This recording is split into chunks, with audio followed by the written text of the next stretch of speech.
Parce que chaque semaine qui commence est un nouveau départ, j'avais envie de voler une histoire. Alors je vous propose le bijou comme un bisou du dimanche soir. Il était une fois le lancement d'une marque de joaillerie et les tips des étudiants de l'ISG Luxury Geneva. Les joailliers sont admirables. Après ces dernières années de crise ininterrompue, des approvisionnements incertains, une explosion du coût des matières premières pour une clientèle devenue frileuse ou qui privilégie un achat d'investissement, ils continuent à créer des trésors de savoir-faire et de beauté et à lancer leur marque. Envers et contre tout, ces créateurs se battent pour imaginer des collections surprenantes, concentrées d'art joaillier et lancent leur maison. À l'ISG Luxury Genève, le bachelor haute joaillerie s'est vu proposer de travailler concrètement sur le lancement d'une maison. Quel challenge de mettre ainsi ses compétences fraîchement acquises au service d'un projet très réel. Quel défi de devoir rendre son devoir debout au tableau, les yeux plantés dans ceux de la créatrice. Alors, dans cet épisode un peu spécial, je vous propose d'entendre ces futurs acteurs du marketing du luxe, d'écouter en live la définition de ces étapes de construction d'un plan d'action, du storytelling à la présentation des produits, de la définition du marché à celle des cibles, de la proposition de la distribution à la communication. Je vous souhaite une belle écoute et si vous lancez votre maison, j'espère que cet épisode vous remémorera les étapes de construction de votre projet, voire même vous donnera quelques tips. J'ai avec moi Sarah Munier. Bonjour Sarah. Bonjour à toutes et à tous. Alors, explique-moi cette démarche. Alors en fait, cette formation unique en Europe en management en haute joaillerie est, je pense, une démarche tout à fait intéressante. Étant jeune déjà, j'aurais voulu pouvoir suivre ce type de formation, car cela permet de gagner du temps et de démarrer dans ce milieu avec une clé d'entrée. Gestion, management, finance et marketing sont des acquis essentiels, mais aussi des grandes questions quand on souhaite lancer sa marque. De plus, étant genevoise d'origine, je ne pouvais qu'accepter cette collaboration pour participer au rayonnement de l'écosystème joaillier de la place. Mais avant tout, Anne, je dois dire que c'est surtout transmettre ma passion et un esprit entrepreneurial avec cette jeune génération.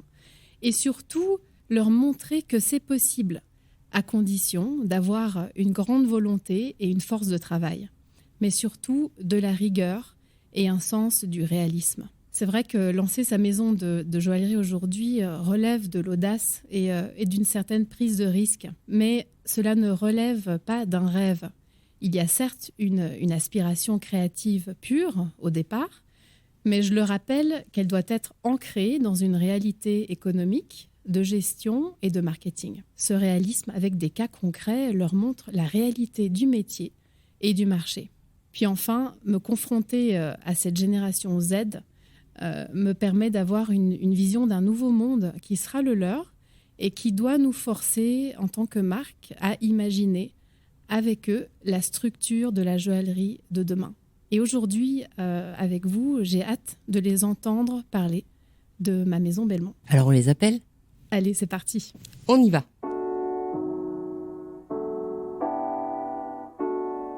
On commence cette exploration avec Laurie Nagier qui nous présente la créatrice et son univers.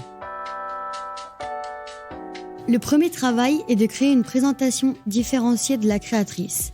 En effet, la créatrice incarne la marque et la maison. Ici, Sarah Munier est d'abord une gémologue diplômée du JAA.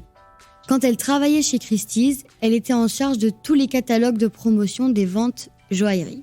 Elle a aussi exercé chez un marchand de pierres précieuses et de bijoux anciens. Elle aime les objets d'art, la décoration d'intérieur, l'artisanat et bien sûr les bijoux. Sarah est genevoise, sa mère est allemande, son père français et sa sœur basée à Londres. En amoureuse de Genève, elle a décidé d'implanter sa marque dans une maison caractéristique du style Heimatstil, datant de 1911, et réalisée par le célèbre architecte genevois Edmond Facio. Ce courant artistique est issu de la Suisse alémanique et débute justement à cette époque. Il se caractérise par un style architectural ancré dans les traditions locales et régionales. On ne peut que remarquer la concordance entre cette recherche d'authenticité de Sarah pour son premier point de vente et les attentes des consommateurs d'aujourd'hui locavore et consciente. Si je devais résumer, Sarah Munier, pour moi, est une femme incroyable qui a eu l'envie de lancer sa marque de joaillerie moderne, décalée, avec des inspirations d'histoire de l'art et dotée d'une forte symbolique.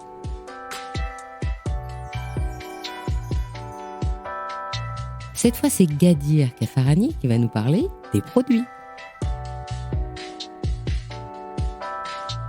Ma mission était de définir des collections. La collection est essentielle parce qu'elle permet de donner un choix d'achat. La complexité est donc de relier l'inspiration de la créatrice avec la réalité tangible de ses bijoux dans une architecture de choix où le client se retrouve. On a donc proposé à la créatrice de définir 3 collections de ses bijoux et une collection spéciale liée à sa collaboration avec une autre marque. Tout d'abord, on a la collection Decorativa qui se base sur l'art décoratif et s'inspire du verre, des tissus, du bois, tout ce qui permet de mettre en relation l'architecture. Par exemple, une paire de boucles d'oreilles s'inspire directement d'un luminaire du style Art déco. La deuxième collection de ces bijoux s'appelle Renaissance car elle témoigne de l'histoire de l'art, du bijou ancien du XVe et XVIe siècle, évidemment revisité avec une touche moderne par des couleurs franches et fraîches qui pepsent et s'inscrit dans un nouveau registre stylistique. La troisième collection est directement liée à l'architecture de son flagship. Cette maison historique dispose d'un plafond à caisson très caractéristique et octogonal, alors cette collection s'appelle Octogonia. Par ailleurs, Sarah la créatrice a imaginé une collaboration avec Wings of Winsome.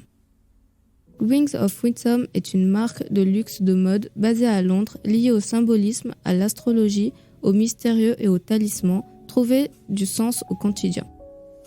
La collection en collaboration décline donc ces mêmes caractéristiques symboliques.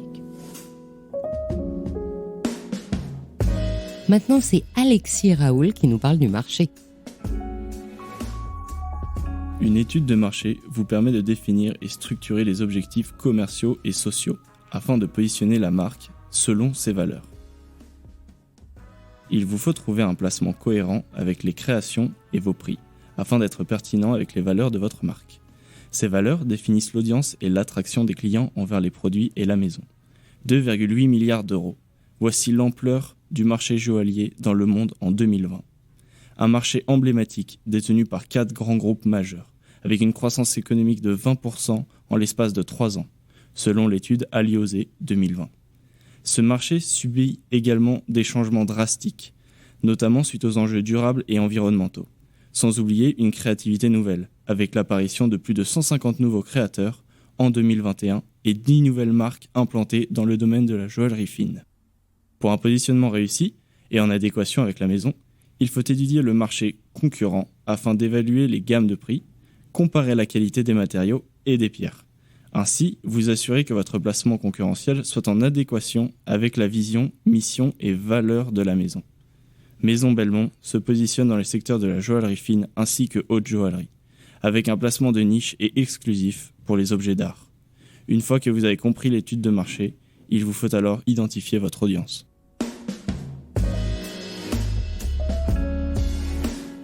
Maintenant, c'est Marion Parot qui nous parle de la cible et de l'audience. Ma mission, c'est de définir la cible et l'audience, c'est-à-dire les personnes concrètes à qui on va vendre les produits et la globalité des clients sur le marché. La cible se définit à travers un persona le plus précis possible. On détermine tout d'abord son profil, âge, genre, activité, ses valeurs ou encore sa situation familiale et professionnelle. On représente également sa personnalité s'il est introverti, créatif, actif, ses besoins et attentes, ses motivations profondes, ce qui détermine son achat, ses centres d'intérêt et loisirs, ses habitudes de vie et de consommation. Parce qu'aujourd'hui, la clientèle a changé, le persona sert à rentrer dans la tête de son client. Alors, pour Maison Belmont, la cible s'adresse à des hommes et des femmes actifs de 35 ans et plus. Cette marque de joaillerie s'adresse à un public engagé dans le monde des arts, de l'architecture et de la mode qui s'intéresse à l'histoire et à la culture, à la recherche d'un bijou ou d'un objet ultra personnalisé avec de l'originalité, une audience en quête de collections de bijoux au design différenciant des clients amateurs d'artisanat, de design et qui sont à la recherche de créateurs indépendants. Roxane Opliger va nous parler de la distribution. La distribution, c'est le fondement d'une marque, car si l'on ne vend pas, on n'existe pas. Choisir la façon et le lieu dans lesquels retrouver la marque est essentiel. De la petite boutique au coin de la rue, au flagship à New York, en passant par la galerie d'art ou les réseaux sociaux, il faut choisir et combiner. C'est pourquoi, pour Maison Belmont, nous avons conseillé à la créatrice de partir sur 2 axes majeurs de distribution. Notre premier axe de distribution se basera sur la collection propre à Maison Belmont que l'on a décidé de distribuer de manière transversale. C'est-à-dire que l'on pourra retrouver ces produits dans des boutiques de joaillerie, tout comme des galeries d'art en Suisse. Notre deuxième axe concerne la collection en collaboration avec Wings of Wisdom. Cette collection étant différente des autres, nous avons décidé de créer une distribution sélective. Elle se retrouvera sur le site de Wings of Wisdom, ainsi que dans des réseaux de boutiques en Europe. Bien entendu, on la retrouvera aussi sur des salons spécialisés tels que J'aime Genève. La présentation première de ces collections sera dans son showroom à Genève, dans la maison High Match Steel, où un parcours client totalement original entraîne le consommateur des objets d'art aux bijoux et des aménagements traditionnels à la partie revisitée par Vincent Darret. Ce choix correspond à la fois à la volonté de personnalisation des bijoux pour chaque client dans la tradition des savoir-faire et de l'art, et celui du partage de l'identité de la créatrice à travers son univers. Et Mélanie Chicheri nous parle de la communication. La communication au sein d'une maison est très importante. Elle permet de faire connaître et reconnaître l'univers et l'essence de la marque. Bien sûr, la communication se met en œuvre à partir du moment où on a défini au préalable la cible, le persona, les points de vente, les valeurs, l'insight, donc la perception du client sur la marque, la promesse, donc l'élément de différence avec la concurrence, et enfin le support de promesse, donc comment le prouver au client. Ma mission est donc de créer un plan de communication capable de mettre en scène l'image de la maison, de valoriser les produits, de susciter les ventes et de fidéliser les clients. J'ai donc proposé de créer un brand book, c'est-à-dire un document téléchargeable ou imprimé qui montre concrètement tout cet univers. L'objectif est de répondre à tous les besoins d'envoi et d'emailing, comme à la mise en disposition dans l'espace de vente. Le site internet est aujourd'hui incontournable. Il se structure en 3 différentes parties. L'histoire de la maison est une partie à part entière qui explique les valeurs, la vision et l'inspiration de la marque. Il y a une partie e-boutique qui ne concernera seulement que la collaboration Wings of Wisdom parce qu'elle est déjà structurée en e-boutique. Par contre, les 3 collections de Maison Belmont ne seront pas présentées en e-commerce parce que les bijoux seront fabriqués à la commande afin de garder de la désirabilité. Enfin, la communication comprend bien sur les réseaux sociaux. J'ai préconisé Instagram et LinkedIn. En effet, les réseaux comme TikTok et Snapchat ne correspondent pas à la ligne éditoriale.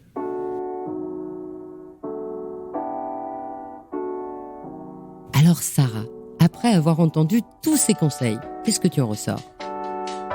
D'abord, j'aimerais sincèrement les remercier pour leur travail, leur implication pour la stratégie et bien sûr la réalisation du Brand Book. J'ai bien aimé leur définition de l'univers de ma marque, des identités des collections et leur vision du concept global de Maison Belmont. J'ai souhaité avoir le regard externe à travers le prisme de leur génération, la Z, qui se dit moi aussi, une génération un peu Zorro, qui ne doute de rien et qui peut à ce titre faire tout voler et rebattre les cartes. Ce travail avec eux m'évite certainement des faux pas dans la stratégie marketing et assure une expérience client au plus juste de cette nouvelle clientèle. Et bien sûr, pour les récompenser de leur travail et poursuivre notre relation professionnelle, je les ai d'ores et déjà tous invités à l'inauguration officielle et pourtant au public éminemment sélectionné qui aura lieu en septembre prochain et qui, j'espère, pourra constituer un de leurs premiers réseaux. J'aimerais vraiment leur dire bravo et à bientôt.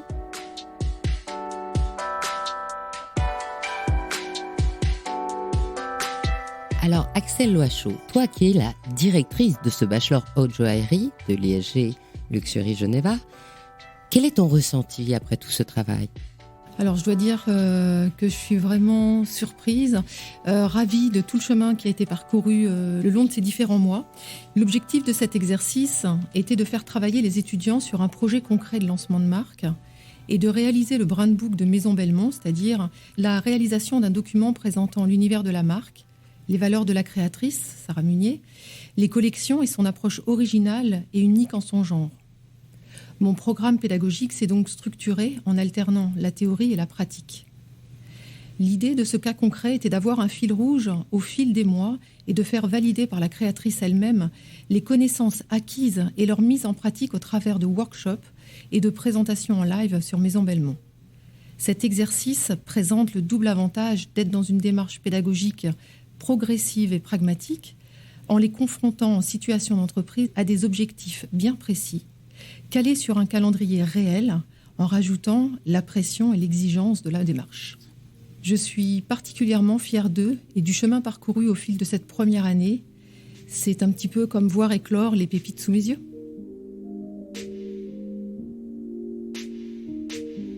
Ainsi se termine l'histoire du lancement de la maison de joaillerie Belmont et les tips des étudiants de l'ISG Luxury Geneva. Je suis Anne Desmarais de Jotan et je donne une voix aux bijoux chaque dimanche. Et si vous aussi vous avez envie de faire parler vos bijoux et votre maison, je serai ravie de vous accompagner pour réaliser votre podcast de marque ou vous accueillir en partenaire dans mes podcasts natifs. La semaine prochaine, je vous retrouve sur le podcast Brillante, le podcast des femmes de la joaillerie, avec l'historienne et collectionneuse Delphine Antoine qui a créé la galerie Nomade Vici d'Arte. Le 24, ce sera le 2e épisode du podcast Il était une fois le bijou, consacré aux bijoux et montres érotiques, où nous entendrons Sven Andersen, le spécialiste mondial des mécanismes automates érotiques, regroupés dans sa collection Cabinet de curiosité. Et nous nous retrouverons le 1er mai sur ce podcast, le bijou comme un bisou. Pour ne manquer aucun de nos rendez-vous du dimanche autour du bijou, abonnez-vous à chacun de ces 3 podcasts sur votre plateforme d'écoute préférée et encouragez-moi en partageant l'épisode sur vos réseaux sociaux. Si vous êtes sur Apple Podcasts, Spotify ou YouTube, mettez de jolis commentaires, des pouces, des étoiles, c'est ce qui permet de doper le référencement des podcasts. Je vous souhaite une jolie semaine, à la semaine prochaine pour votre prochaine histoire de bijoux.